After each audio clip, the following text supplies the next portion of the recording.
If Gisele Pelicot's fortitude has wavered during the trial, this morning may have been another test. Walking into court directly behind some of the men who are reported to have raped her. She appears bold and prepared.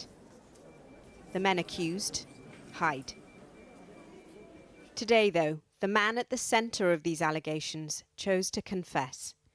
Dominique Pelicot, Mrs. Pelicot's ex-husband, is accused of drugging his wife and arranging for at least 50 men, including himself, to rape her.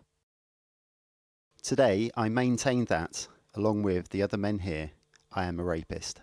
They knew everything. They can't say otherwise.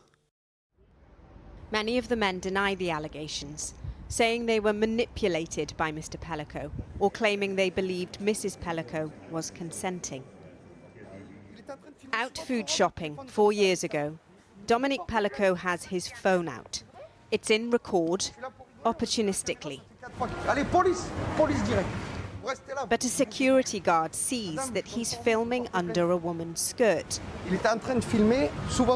It was after this incident that police searched Mr. Pelicot's house and found thousands of photos and videos of men engaging in sexual acts with Gisele Pelicot while she appears to be unconscious.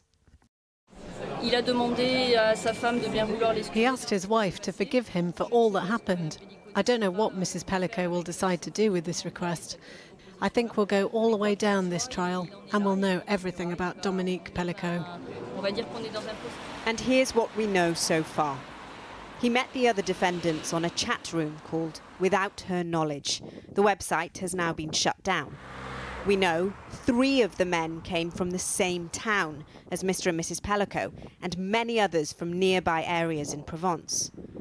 For over an hour today, Mr. Pelicot alleged traumatic childhood experiences, including being raped and abused by a male nurse. One is not born a pervert. One becomes a pervert. Mrs. Pelicot was given the opportunity to respond shortly after he finished his testimony. It's difficult for me to listen to this. For 50 years, I lived with a man who I would have never imagined could be capable of this. I trusted him completely.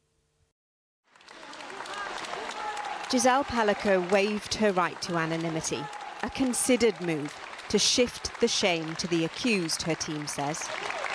Though the cameras are pointed at one woman here, the trial has galvanised a spirit of sisterhood against sexual abuse.